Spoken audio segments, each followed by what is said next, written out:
Okay, so in this session, we are going to discuss about hydrocele clinical case discussion. Okay, so Dr. Krupasri, she is going to present a case of hydrocele. Okay, ma'am. Yes. Mr. Ramesh, 62 years male, presented to the casualty side of the scrotum for the past 4 years. History of present illness: patient was apparently normal before 4 years. Then he developed swelling, insidious in onset and progressive in nature, grows very slowly in size and attained the present size. No history of aggravating and relieving the size of the swelling. No history of change in the size of the swelling in relation with the position of the patient. No history of pain, no history of trauma, fever with chills and rigor, no history of painful micturition, altered bladder habits like dribbling of urine, increased urinary frequency, and of constipation, no history of anorexia, weight loss, chest pain, cough with hemoptysis, jaundice, epilepsy. Okay, ma'am. So, what other history you want to, important history, have you missed out anything?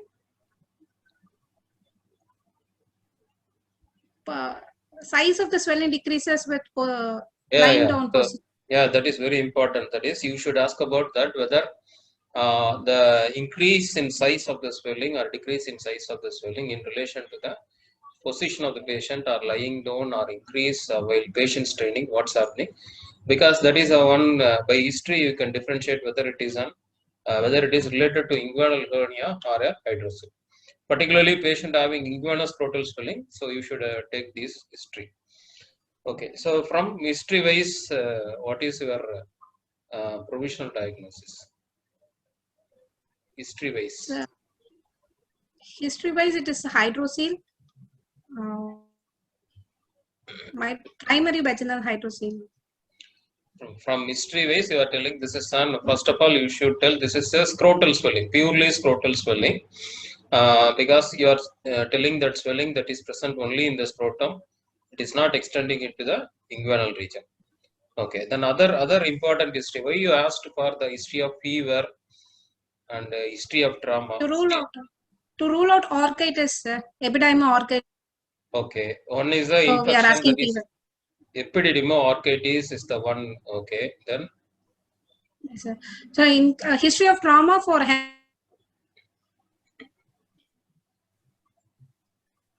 Voice break ஆகுதுன்னு நினைக்கிறேன். கேக்குதா? கேக்குது sir. Okay. Sure. விட்டு கேக்கு sometimes. Sir, okay. Another important thing why you should ask for the fever is the pyocele. Pyocele is the one condition where the hydrocele will turn into a infected state. There you can get fever. So that is an important thing you should ask. Okay. What is the importance of asking trauma? Hematocele, sir. To rule out hematocele.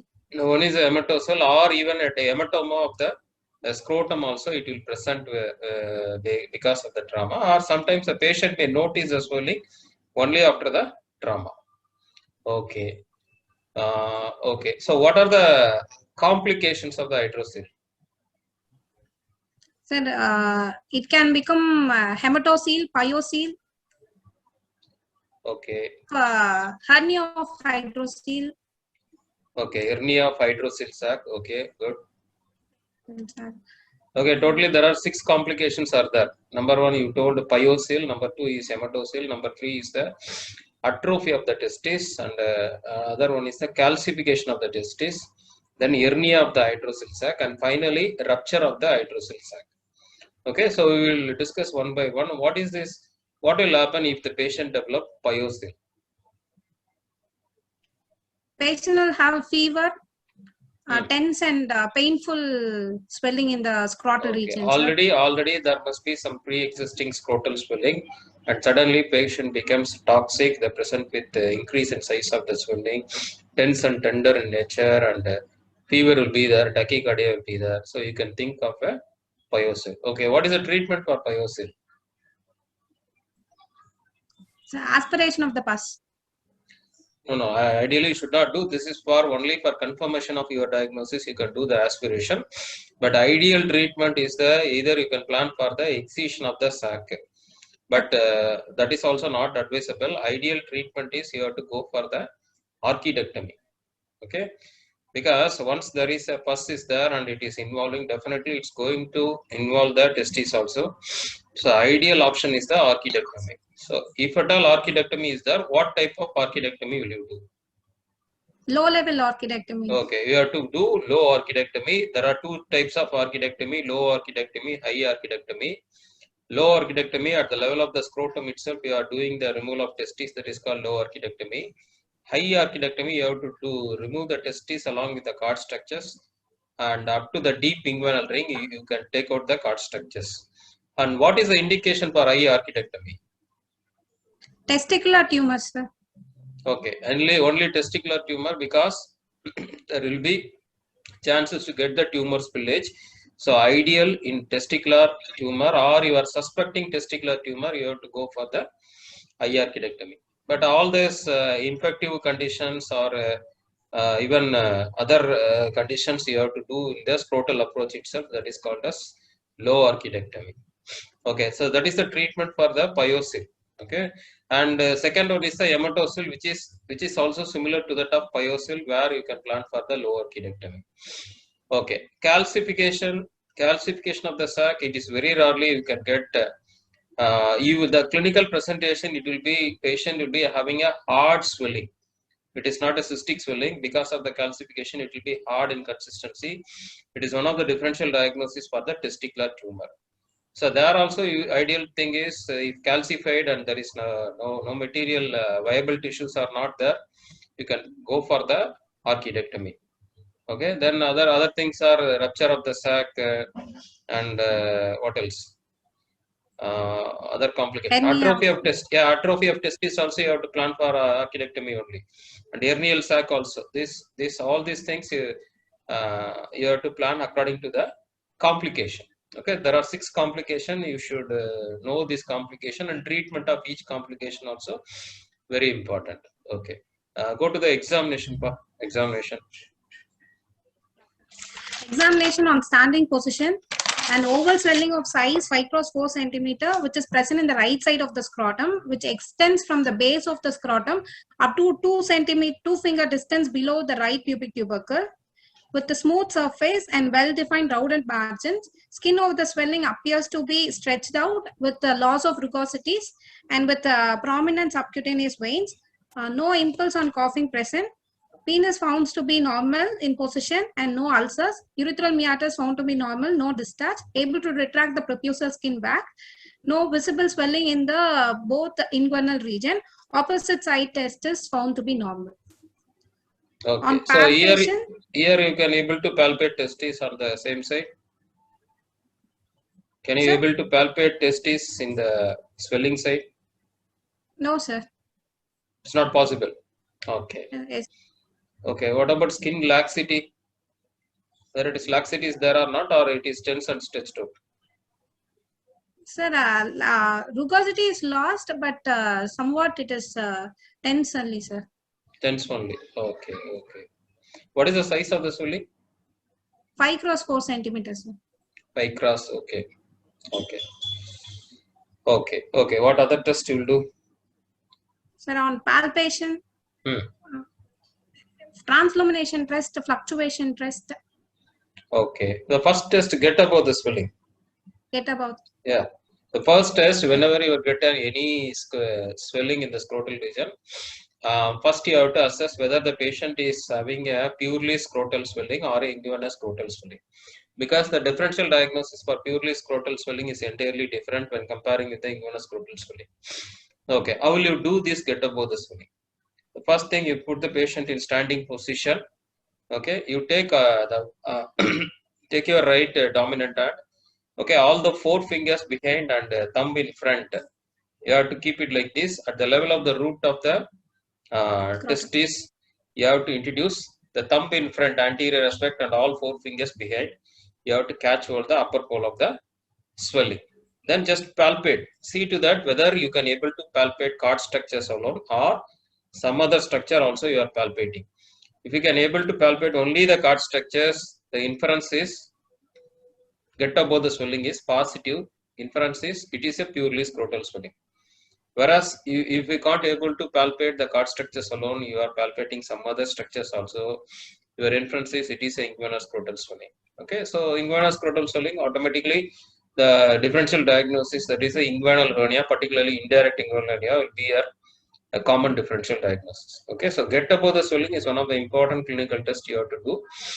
Put the patient in standing position and you have to do it, palpate just above the swelling, whether you can able to palpate only cord structures or any other structures. Along with cord structure, you can palpate any other structures. That is the test. So this test, importance of this test is to differentiate a purely scrotal swelling from inguinal scrotal swelling. It is not hydrocele from hernia. It is a purely scrotal swelling from the inguinal scrotal swelling. So this is the first thing you have to do. And next test is check for the consistency. Consistency will be cystic inconsistency. okay. Here it is cystic inconsistency. Okay, almost always hydrocele. If you want to say hydrocele, most of the time it will be presenting with the fluid collection. So you will get only the cystic consistency. Once you are telling the cystic inconsistency, you have to go and do two more tests. That is fluctuation and transillumination. Okay, how will you demonstrate fluctuation here? The upper pole, we have to keep the thumb and the index finger of one hand in the upper pole and thumb and index finger of the other hand in the lower pole. While pressing one hand fingers, will move the fingers of the other hand. It will be displaced. Okay, so if you are pressing, you are giving pressure on this aspect, you can see that movement of these two fingers. So that is the inference is fluctuation is positive. Okay, next one is the transillumination. So how to check for the transillumination? Patient in standing position, you pass the light. Ideally, you should do in a dark room. Patient in standing position, pass light from the lateral aspect of the scrotum and keep the illuminoscope on the anterior aspect. Okay, so and see to that whether it is illuminant or not. So that is the next thing you have to follow in the transillumination. Almost all the hydrocele, it will be transillumination will be positive in nature, because hydrocele it will be presenting with a clear fluid and it is the wall will be thin in nature. There are three criteria has to be there for transillumination has to be positive. Number one, the skin, sac or capsule, or number three is the fluid. So what type of fluid? Number one, if the skin is thin and the sac or the capsule is very thin, then fluid is a clear fluid. Then you will get almost always you will get positivity. Suppose if your skin is thick, for example, in case of filariasis of the scrotum, your skin will be thick. So light won't penetrate. So in that case, you will get transillumination negative. Similarly, sac also will be thick in case of filariasis. Then the fluid, if the fluid is turbid in nature, for example, in case of hematocele and pyocele, the fluid will be turbid in nature. There also their transillumination will be almost always it will be negative in nature. So fluctuation and transillumination, very important clinical test you have to do in that to demonstrate whether it is a hydrocele or not. Okay, so what other important examination you want to do? Able to palpate the testes in the swelling site or not, sir? Okay, good. Opposite side testes. Okay, okay. Important other systemic examination. Para-abdomen examination. What is the importance of para-abdomen? Yes, para-aortic lymph nodes. Okay. Why you are expecting para-aortic node? In testicular tumor. Okay, testicular tumor, particularly which type of testicular malignancy? What histological variant type? Seminoma. In case of seminoma, because seminoma always it will spread through the lymphatics, whereas teratoma it will spread through the bloodstream. Okay, so there you will get a lung metastasis, cannonball metastasis in teratoma, but testicular malignancy will get a para-aortic lymph node enlargement. So abdominal examination is also very important in case of hydrocele to rule out this one. Okay, so yes, okay, so systemic examination if you take, abdomen is very important, and the left supraclavicular. Yeah, so Virchow's node, left supraclavicular lymph node also very important. You have to examine. Okay, what is our complete diagnosis? Primary right-sided vaginal hydrocele. Okay, primary vaginal hydrocele. Okay, first you have to tell that why you said primary. Because there is no cause Hmm. idiopathic, hence it is Okay, primary. idiopathic, no, okay, but clinically there are some differences how to differentiate whether it is a primary or secondary. Primary, the swelling will be large in size in case of primary, whereas in case of secondary, it will be small or medium size in size. And primary, it will be dense in nature, and you can see the skin, there will be absence of rugosity, whereas secondary, the skin will be lax in nature. And number three, the testis will not be palpable in case of primary. In secondary, it may most of the time it will be palpable. And already I told the transillumination. Transillumination it will be almost always it will be positive in primary. It may or may not be present in case of secondary hydrocele. So clinically, you should be able to differentiate whether it is a primary or secondary. And secondary, you can assess the other cause. Okay, like the causes for secondary hydrocele is epididyma, orchitis, testicular tumor, other causes, trauma. So you can assess the other causes. Why you can see that other associated findings for the secondary lesion. So clinically, you have to assess whether primary or secondary. Okay. Next one, why you are telling this is vaginal hydrocele? This scrotal swelling alone, sir. Number one, it is a purely scrotal swelling. Okay. What are the other types of hydrocele? Sir, infantile hydrocele, congenital hydrocele, encysted hydrocele of cord, hydrocele of hernia of hydrocele, and hydrocele of neck, canal of neck. Okay. And Hydrocele N bisac. funicular hydrocele. Okay. Funicular hydrocele. Okay. Bilocular hydrocele. Yeah, three bilocular hydrocele. Three types, common three types. The first common type is the vaginal hydrocele is the commonest type. Okay, if you see that congenital hydrocele, infantile hydrocele, funicular hydrocele, all the three are inguinal scrotal swelling. It is not a purely scrotal swelling. Whereas this case, what you are seeing is a purely scrotal swelling. That's why you are telling it's a vaginal hydrocele. What is the definition for vaginal hydrocele? Abnormal collection of fluid in the tunica vaginalis or a part of the process as well, vaginalis. Yeah, okay. Between the layers of the tunica vaginalis, that is the parietal and visceral layers. Okay, whereas this, what is the definition? What do you mean by congenital hydrocele? What do you mean by infantile? What do you mean by funicular? Congenital means the cause is due to the patent process vaginalis. Okay, what is process vaginalis? Connection of the tunica vaginalis with peritoneal cavity. To which the testis descends down. Okay, so process vaginalis is nothing but a peritoneal outpouch that will be coming along with the descent of the testis from the deep inguinal ring to the canal and then superficial ring and then down into the scrotum. What will happen during the embryological development? All the part will be obliterated up to the deep inguinal ring. Only that part that is present over the testis will be remain. That is called as tunica vaginalis. If it is present, it causes two conditions. One is congenital hydrocele and congenital hernia. What is the difference between congenital hydrocele and congenital hernia? Both are same only almost, but there is some difference. But if you take treatment wise, congenital hydrocele, congenital hernia, both the things, the treatment is herniatomy is a treatment. But what is the difference? So congenital smaller. Yeah. The neck of the sac.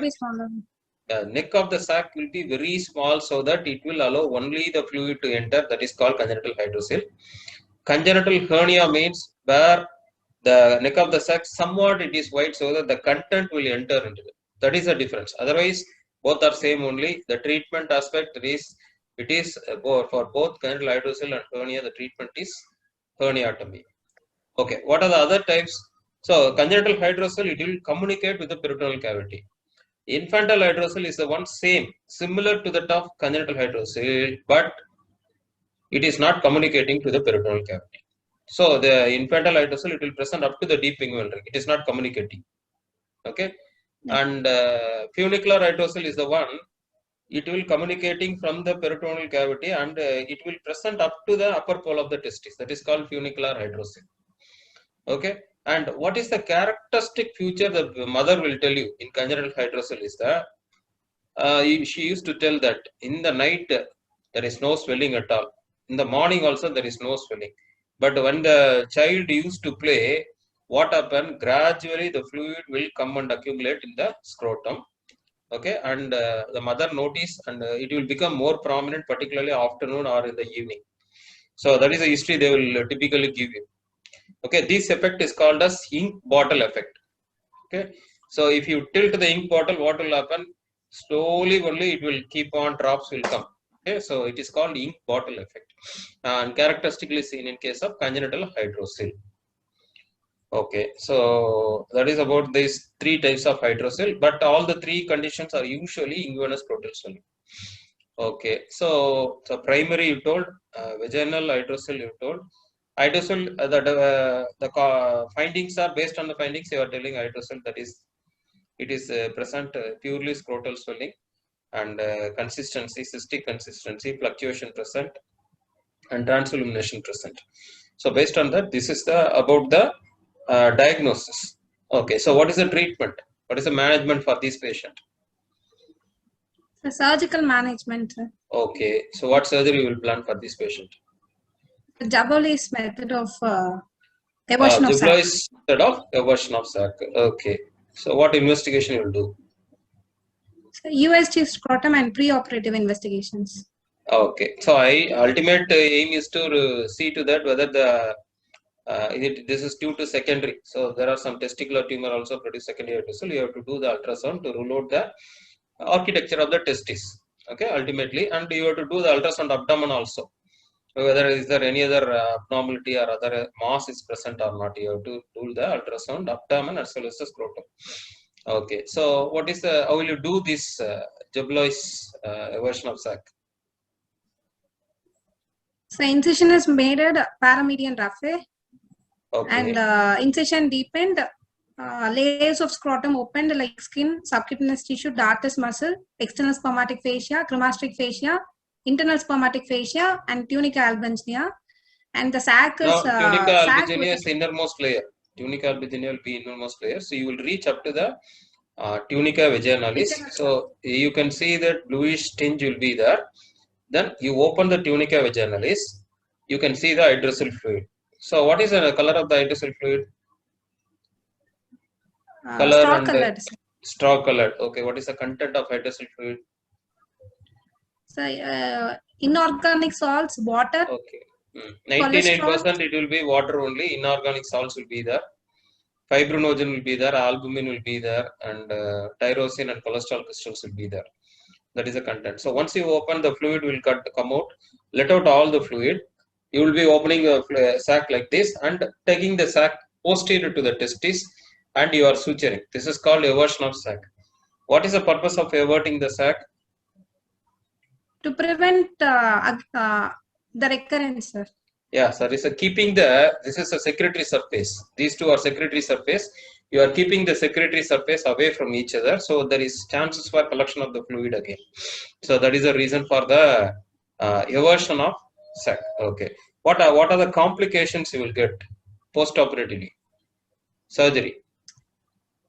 Hematoma formation, sir. Okay, Infections. hematoma formation, infection, wound infection. Okay. Trauma to the testis, penis. Yeah, testis. Not the penis. Most of the time you will get injury to the testis. Chances, and epididymis and these structures, there is more chances to get injury. Okay, and how will you treat an hematoma, scrotal hematoma? How will you suspect hematoma post-operatively? Sudden increase in size of the swelling. So first day or second day, sudden increase in size of the swelling. Patient will complaining of sudden increase in pain, and the patient will be having fever and all. So what sometimes there will be complaining of blackish or brownish color serous fluid is coming through the wound. That infers that is an altered blood. That is a hematoma is formed and it is coming out. So once hematoma, if you are suspecting, you let out the sutures, evacuate the hematoma and give a drainage. If you can able to arrest the bleeding site, try to arrest the bleeding site. Then you do the regular dressing. Okay, so wound infection, if it is depends upon whether it is a superficial or deep infection. Superficial, you can treat with an oral antibiotic itself. If it is abscess formation is there, you have to drain the pus and you leave the wound open. So that is a treatment for the complications. Okay. And okay, so anything you want to discuss? Complications of surgery. Okay. Main thing, the differential diagnosis. They will ask you about the differential diagnosis. So, what are the differential diagnoses of vaginal hydrocele? Inguinal hernia, acute epidermolysis. No. In vaginal hydrocele, inguinal hernia won't be a differential diagnosis. That's why I told that is a inguinoscrotal swelling. For vaginal hydrocele, it won't be a this one. If it is inguinoscrotal swelling, you can tell that is a inguinal hernia. Spermatocele epidermal cyst. Yes, cyst, epidermal cyst, spermatocele. Acute epidermolysis. Epidermolysis, testicular tumor. Okay, and torsion of the testis. These are the common differential diagnosis for the vaginal hydrocele. Okay. Suppose if you are suspecting epidermolysis, what will you do? So antibiotics. Okay, antibiotics. Scrotal support has to be given. So there will be some scrotal edema will be there, and you have to give the scrotal support. Okay. And main thing is you have to rule out whether that one is a epidermolysis or torsion testis. How will you rule out? UST scrotum. Use it particularly Doppler. You have to do the Doppler. Okay. In epidermolysis, the vascularity will be increased, whereas in torsion, the vascularity will be impaired or decreased in nature. Okay. Torsion testis. You are suspecting a patient is having torsion testis. What will you do? Will you do surgery, or you will wait and watch, or you will do some investigation? Wait for the investigation to come. We'll do surgery. Yeah, you have to do immediately. Whether even if it is negative, also it is better ideal to go for. Don't wait for the investigation. Suppose sonologist is coming, you have to wait for that. Don't wait for that, because try to do as like this is as like a MI only, myocardial infarction only. If you are suspecting in a case a patient that too particularly young patient, you are suspecting torsion testis, immediately you can go for the exploration. And nothing wrong in it. Even if it is negative, also don't bother. You have to go for that. You see that, you explore and see that. If it even negative, also don't bother. So that is an ideal one, because you can save the testis. Otherwise, even if you are opening after some time, it is not going to help you. Okay, you are opening for a torsion testis. You can see that testis. You can see the testis is viable in nature. What will you do? We'll do detorsion of the testis and we'll. And what will you do next one? You have to fix the testis. You have to do the orchidopexy. You have to do the orchidopexy, because most of the time, because the cause will be detorsion because of that redundant this tissue. So you have to fix the testis. That is called orchidopexy. Okay. And one more important thing is you have to do the bilateral orchidopexy, not a unilateral. Once a patient develops torsion on one side, again there is more chances to get it. So in the same sitting itself, you have to fix the testis in the scrotal sac. That is, you have to do the bilateral orchidopexy. Okay. So you are suspecting a testicular tumor. Suppose you are suspecting a testicular tumor. But there are some features. You are suspecting it is not a clear-cut case of testicular tumor. So in that case, what will you do? Surgery. You have to explore. You have to do an exploration. That maneuver is called Chavassov maneuver. Chavassov maneuver is just nothing but you have to apply a soft clamping of the cord structures at the level of the deep inguinal ring. Okay. And then you take the biopsy from the suspected region. Okay, and then you send it for the send it for frozen section and see to that whether it's a benign or malignant. If it is benign, you can close it and come off. If it is a malignant, what you have to do? You have to do the eye architectomy. That maneuver is called Chavassov maneuver. So when you are having facility for frozen section biopsy, you can do that one. Okay. So important thing is differential diagnosis of the vaginal hydrocele. So you can expect other question like other differential diagnosis, epidermal cyst and spermatocele. Okay, how will you differentiate epidermal cyst from spermatocele clinically? Epidermal cyst will be bilateral. So spermatocele usually unilateral. Okay. And trans-elimination test will be positive in epidermal cyst, sir. Negative in spermatocele, sir. Okay, so the reason is very simple. Here the epidermal cyst will be present in the head of the epidermis where it will be having clear fluid. So if you pass a light, transformation will be positive, and that too particularly it is brilliantly transluminant. What is that pattern called? It is called Clear Chinese lantern Chinese appearance. lantern. Okay, it's called Yes. Chinese lantern appearance. Similarly, this spermatocele, it will be having a fluid. It is turbid in nature. That is because of presence of the spermatozoa. It is barley water like fluid. So that's why you don't get a transformation positive in that spermatocele. Okay. Only if for both the condition that the treatment is, if it is small, there is no treatment. Just observe and keep observation. Only if it is large enough and it is causing the obstruction to the pathway, then in that case you have to do the excision of the cyst. Otherwise, it is not. Most of the time, it is not necessarily, or it is not indicated at all. Okay. Okay. I think I covered almost all that. Briefly, I have covered. Okay. Stop.